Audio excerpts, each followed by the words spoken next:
to Terrain Experts. This week, joining us today in the Enchanted Forest, we have Tarzan K, an email marketing expert who teaches how to sell big with truth-infused, story-based emails. And we're going to be talking about one of my favorite things in the world, innovation in online business. Tarzan, welcome. Hey, thanks for having me. I hope that I'm innovating enough to be interesting. Sometimes I feel like I'm doing the same thing everyone else is doing, but I think I'm innovating a bit. I'm innovating for myself anyway. I think you're definitely innovating. Tarzan had an event a couple of weeks ago where she essentially almost held like a State of the Union on ethics and launches, and I thought nobody else has ever done that, and I thought it was a beautiful segue into your affiliate program. Let's talk a little bit about how you came up with that. Oh yeah, definitely. Okay, thanks for bringing that up because that was so much fun and it felt so good to do something different. So we have a team that we're working with that's running our affiliate program, and it's led by Laura Sprinkle, and she said, hey, let's have an event, like a partner attraction event. That's what it was initially called, our partner attraction event. And I was like, oh, like, who would want to come to that? Like, what? Like, it sounded like, I don't know, something I would say no to. And also something that would be a lot of work for me. And I thought, I don't know if I want to do that. But she thought it was really important to actually do something and bring people together rather than just show up in people's inboxes saying, hey, will you promote my program? So we came up with this idea through my team and her team. So we were like 10 people spitting out ideas, thinking of things we could do. And we thought, hey, let's just bring people together for a conversation.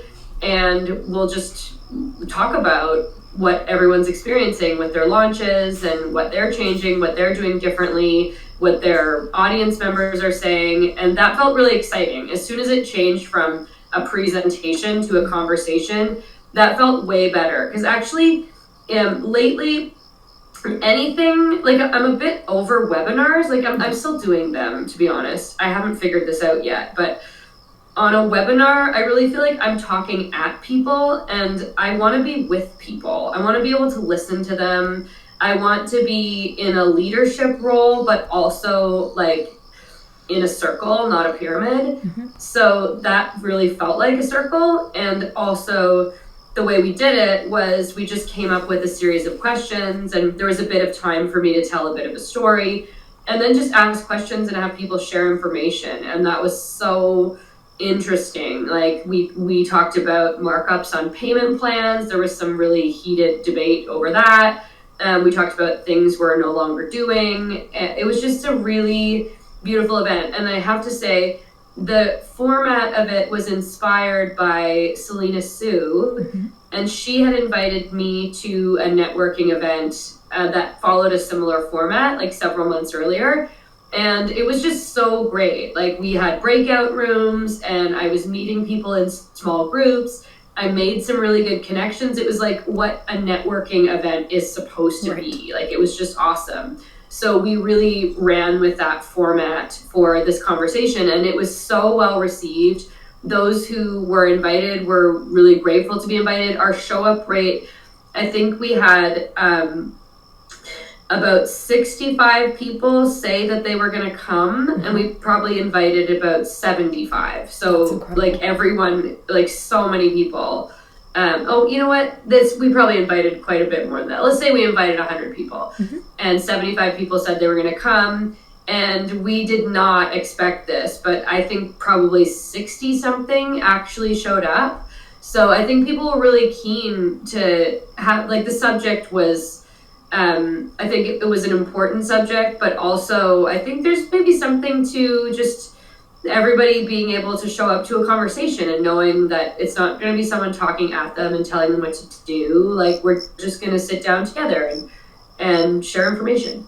Yeah, no, I love that. And it was just, it was a fantastic conversation. I think even for folks who didn't sign up for your partner program, I think people walked away with a lot of value and a lot of mm-hmm. good connections. Like I met people who I hadn't, who weren't even on my radar before. And it was fantastic. I think I know. I think you should keep doing it. I think it's fantastic. I'm pitching you on that. I think we'll do it again. And I'm seeing that too. Like I know one person that booked a photo shoot with a photographer that was there, and they didn't know each other at all beforehand. And I just love seeing I love seeing the fruits. You made them come together. Yeah, you made a little community in that 1 hour. It was amazing. So beyond that, I've also seen you do some really interesting things in the past. And when I reached out to your team, the one thing that I had in mind specifically was I saw you, I think, experimenting with crypto payments way before anybody else had it. So I'd love to dive into that a little bit. I wish I had something to actually tell you, Aman, but it didn't pick up anywhere. Like, I just started writing on my sales page, ask me about paying in cryptocurrency, because I was really into it at the time. And now I'm just a normal amount of into it. Like, I wish more people would use it and pay me with it, but it didn't go anywhere. I just slapped it on my sales page in hope someone would see it and want to pay me in cryptocurrency. But if you figure that one out, please let me know. I do actually have a solution for that, because we pay people out in crypto as well, so we can chat about that later. But so that was interesting. So that was a really unique thing that you kind of brought into your business. What is typically your process for trying new things? Well, now I have a team, so we have, like, what would my process be? I don't know that we have a real process, but I guess I would say a lesson that we've recently learned, like, we normally stick to just trying one thing at a time, so that we know if it's really working or making a difference. And I'm saying that's part of the process, but actually, like, in our last launch, we changed so many things. Like, we changed the webinar, we did all different promo emails, there was hardly anything about the launch that we didn't change. And so it was hard to say, like, we couldn't point to one thing and say, like, oh, look, that really made a difference, positive or negative. We really didn't know. But changing one thing at a time is important, and also being clear on, like, how does this fit with the bigger picture of the business? If we're going to try something new, what is its purpose? And also, I mean, we read our mission and values every single week we have daily team meetings and also a weekly team meeting. So on our weekly team meeting, we always read the mission and values, and anytime we're going to do something new, that's always a question of, like, does this align with the mission and values? And because we read it so often, it's rare that someone would really propose something that's out of alignment, but it does happen sometimes, and someone will have to be reminded, like, well, that's not really consistent with what we are saying our values are, so let's not do that. And also, like, everyone on my team is different. Like, I have this one team member, her name's Ginger, and she's come up with so many brilliant ideas. And I think part of it is, like, she just puts ideas out all the time, and she'll, like, she'll put out 10 ideas that we don't even talk about, that are just, like, get immediately pushed to the side. But then the 11th idea is like, oh my God, Ginger, you're so smart. So I think everyone kind of has their own process around that. No, I love that. And I like that you're kind of bouncing off of your team. Is there something that you're doing to encourage your team to come up with new ideas and bring them to you? Is there something, you've essentially built a team culture that encourages innovation, but was that intentional? So I think that just actually coming together and creating opportunities to talk makes an enormous impact. And we have daily, weekly, monthly, quarterly, and annual meetings. And some of those are actual in-person meetings. So we do get a lot of opportunity, and all of those meetings have a structure and a purpose. We're not just getting together to be together. Like, there's specific things that we do quarterly and things we do annually. So actually being face-to-face is really important, because if there's no time for that, if you're only talking when you need to, there's just no space for that to happen. So that's the first thing. I think building a relationship of trust, it just takes time. I have deep respect for my employees, and they know it. And, we've built that over time. Therefore, they trust me more coming to me with their ideas. And then sometimes we have specific calls. Like we have this tradition of something that we call shop talk, and it's once a month, and it's like usually a Friday afternoon, and we come together and we just talk about like an industry thing or something that's going on, and there's just opportunity to talk about things and being on the same page. Like, again, bringing it back to the mission and values, I think that makes a really big difference, because they know that we actually have a purpose other than just to make money and get more customers. And it's a, you know, we all have to live up to the mission and values, and so that's part of their job. So perhaps those are some ways we do it. I love that. I think that's really, really interesting. Okay, changing tacks a little bit. Lots of people, especially who are kind of mid-career with business, are a little nervous about the idea of innovation, because it does come with a little bit of risk. Like, trying something new always has a little bit of risk associated with it. And one thing we talk a lot about on Terrain is the idea of de-risking innovation. How do you do that in your own business? Well, I think in general, we try one thing at a time. Mm-hmm. That's for certain. And also, learning to be financially responsible with our revenue, like that took a couple of years, but my level of financial responsibility in 2018 and 2019 like really carried us through the pandemic, and also really made it possible for us to try things. So I wouldn't, like, had I been just spending everything we had and going month to month, like that would be far more risky to innovate and try things. So that's number one, have more money, which sounds obvious, but it's easy to just spend everything. So you gotta save. Like I did for a long time, and to be honest, I don't anymore, but for a long time I did a version of Profit First. So I was consistently putting money aside and being intentional with how much I paid myself and what investments I do have systems around keeping money in the bank. So having like a healthy cash flow helps a lot. Mm-hmm. And I guess then, I don't know, de-risking innovation. Gosh, that's a hard one. I guess the other one would just be to try one thing at a time and stick it out. Like we I decided that I wanted to not do affiliate promotions anymore. Mm-hmm. And I gave myself a year, and that has, that it took a while to really feel to feel the effect of it in the business. Like, all of that time that we bought back through not doing affiliate promotions was instrumental in helping us like build out our programs better and do better marketing and deliver like a better product to our customers. And then, but then after 12 months, we also started to financially see the impact of not doing affiliate promotions anymore. But in terms of de-risking, I just think like letting things take the time that they take. Like there's just, in this industry that I primarily work in, which is online courses, and I think this is true of business in general, like the focus on speed is just like so glorified. How fast can we get things done? How fast can we grow? How much money can we make quickly? How can we expand? It's all like constant scaling.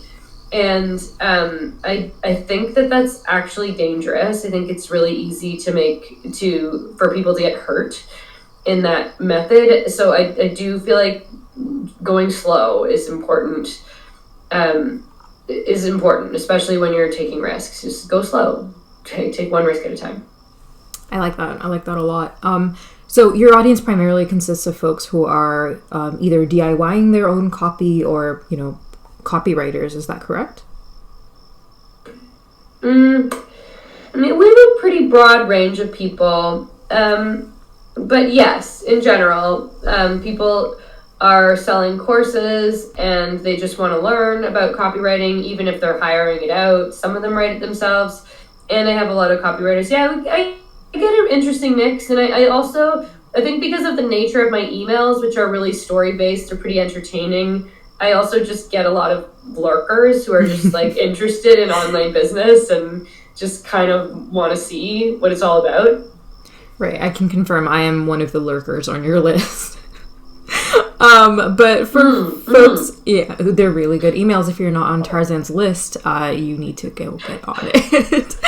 But for people who fall into, your audience, what are some big changes that you see coming to this industry, and how can they start prepping for it? Yeah, gosh, I wish I knew what was coming. I can only speak, I mean, there's definitely change coming, because across the board with my peers, I noticed that things that used to work in the past aren't working as well anymore. And I think like the success of the event that we hosted last month that you came to was a real testament to how much I think people want more personal connection. They want more than to be like in a room with 2,000 people trying to learn something and not really knowing who to ask or how to get help. Like, I think those who I think in the online course space are really doing a great job are those who are providing like a really great experience for students after they purchased, and like lots of support, and bringing people together, bringing, like, we have a member directory in one of our copywriting programs, and in the member we don't just have a member directory, it's also built into the whole program. It's like in the worksheets and in the videos, like we constantly refer back to the member directory, and we have like peer editing templates and like really trying to get people to organize among themselves. And I think we could do a better job of that. I've seen in some programs people that are organizing students for them. Like they put, I was just talking to someone the other day who said they put people in small pods of like 30 to 40 people in a Facebook group. So it's really like, even if you have like a large program with hundreds or thousands of people, it can still feel small and have a community experience. Because I do notice like the best thing that I do for my programs is the live copy editing calls, and I wish they were better attended. Like we haven't cracked the code on getting people to attend, but some people do attend, and it's always a small group, and those people really connect with each other and they have the best experience. They learn more, like they continue the work, they make friends. Like I think that's really what's needed in the online space, like really bringing people together in meaningful ways, which might mean like not doing webinars or these like large scale trainings where you don't really get to participate. You're just sitting and listening at the appointed hour. I don't know. Maybe that era might be over. No, I couldn't agree more. I think that's really interesting. So what I'm hearing is that more peer-to-peer connections, bigger focus on community, and a better post-purchase experience, I think. Yeah, definitely better. Yeah, for sure. Yeah, no, I have definitely been on the receiving end of so many courses that just throw you into like 80 modules on Teachable and that's it. And I think that's part of why course creation rates are just so low across the board in the industry. I think it's less than 10%. So I couldn't agree more. I think community and peer connections and a better post-purchase experience is definitely the way to go. All right. We are getting to our last 4 questions. And these are rapid fire. So first one is, where do you go for inspiration? I run. And I've been like trying to cultivate a habit of running for quite some time. And I'm like, am I really a runner? I think I'm a runner. But yeah, I'm a runner. I run a few times a week, and that's often where I get my best ideas, is when I'm running without headphones, not listening to a podcast or even music, just letting my brain relax and be away from my computer and my phone. That's often where inspiration comes. I love that. As someone who's kind of done martial arts my whole life, I also get my best inspiration when I'm working out, and it's almost working out without music or podcast. It's almost a very meditative experience, and I couldn't agree more about just good ideas coming from just stilling your mind almost. All right, okay. What do you consider your biggest failure, and what have you learned from it? Okay, I think biggest failure, it's hard to say biggest failure because it always feels like the most recent failure is the biggest one because that's the hardest. And I definitely have made tons of mistakes this year, like especially because I'm going through a divorce. And so in my divorce, I took a month off, and then I was like trying to work for a couple months after that, but really not doing very much. And by January, I was like, okay, my team's really needing me to step up and be a leader. So I have to do that. So I came back to work in January, like, back full time, like with childcare. So I could work 5 days a week, which I haven't actually done in years. I usually work 4. And I was really just I still was like, I don't know what I'm doing. I don't know where I'm so deep in this divorce and this life change. Like I really don't have the capacity to make big decisions, but I felt like I had to. So I made several big decisions and spent quite a lot of money that I would later come to regret because, for obvious reasons, it's not nice to waste money. But I really felt such pressure that it was me purely putting on myself to make decisions about things. And it's been a really hard lesson to just be patient when it comes to making big decisions, when it comes to implementing new ideas. Like I am such an impatient person and such a fast moving type of person. Like I have an idea and I want to implement it tomorrow. And that's just not, I might not even know why, or it might not even be a good idea. So being able to go slow with my ideas and be patient when I don't have ideas has been just a difficult lesson and an important lesson. And also just showing up, like in, going through such an enormous life change. Like I would not wish divorce on anyone. It's so much harder than I thought it would be. And being able, like it's really I've had to learn how to go easy on myself. And if I had a do-over, I might do less things in business. And I don't know. It's easy to say, though. That's the thing about failure is like these lessons come out of it, and it doesn't, as you said, it's kind of a trick question because the thing about failure is you learn so many things from it. And once you get the lessons and start doing things differently, it really doesn't feel like failure anymore. Yeah, no, I couldn't agree more. That's my rapid fire answer. That wasn't rapid fire at all. Sorry. No, I love it. So what I'm hearing is the big lesson you've learned is to show yourself some grace. Mm-hmm. Yeah, that's part of it. Yeah, and don't make huge monetary decisions when you're in a high state of stress. Yes. No, I love that. No, that's fantastic. I think lots of things in there that I still need to... That are still... I think... When I think about my own failures, I think they're... trying to move too fast is definitely one of my biggest... it's something I still struggle with, so it's still definitely on my failure list.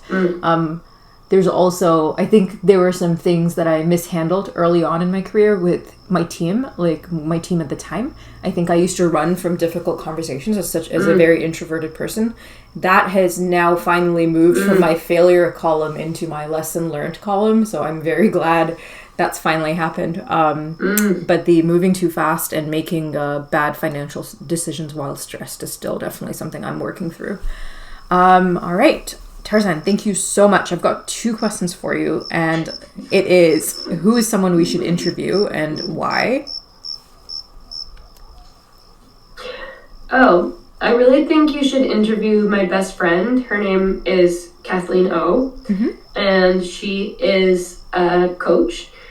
And she's a coach who really got like sucked up and spit out by the online course industry. She really has taken enormous responsibility for her role as a coach and also for the coaching industry in a way that I have never seen any coach do. And it's been really healing for me And it's allowed me to choose who I coach with, like who I hire to be a coach, a lot better, and just have better experiences with the coaching and mentorship that I have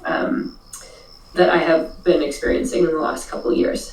No, I love that. I think the coaching industry is probably the only one that is as bad as the course industry when it comes to just the sheer number of people out there spewing garbage. So I'd love to speak to somebody who is, the real deal. So the team's we'll definitely reach out to Kathleen after. All right. So that brings us to the end of this interview. Tarzan, how can people connect with you, learn more from you, check out all of the amazing things you're doing? Okay, well, I'm running a series of workshops right now, which you can find out about at theemailworkshops.com. We have 3 workshops. We're teaching about welcome emails. I, myself, Tarzan, I'm teaching about welcome emails, storytelling in email, and how to really make good use of your email marketing metrics. And it's not webinar. There are no slide decks. I will have a Google Doc that I will be teaching from, and you'll be able to copy that Google Doc and make your own notes and get swipe copy. It's a really fun experience. And there's also a Facebook group, and it goes on for about 2 weeks, and it's just a fun place to learn about email. So I would definitely come and join us there, and if you sign up, you will also have the option to join my email list. I would recommend doing that as well. Awesome. Thank you so much. If you are watching this in the metaverse, you can access that link from the treasure box to my right. If you're watching this directly on Terrain, then head to the resource section and you'll find a link to it there. And if you're on YouTube, this will be in the descriptions. Tarzan, thank you so much for joining us. This was incredible. I think people are going to take away so much from this conversation. Thank you, Iman.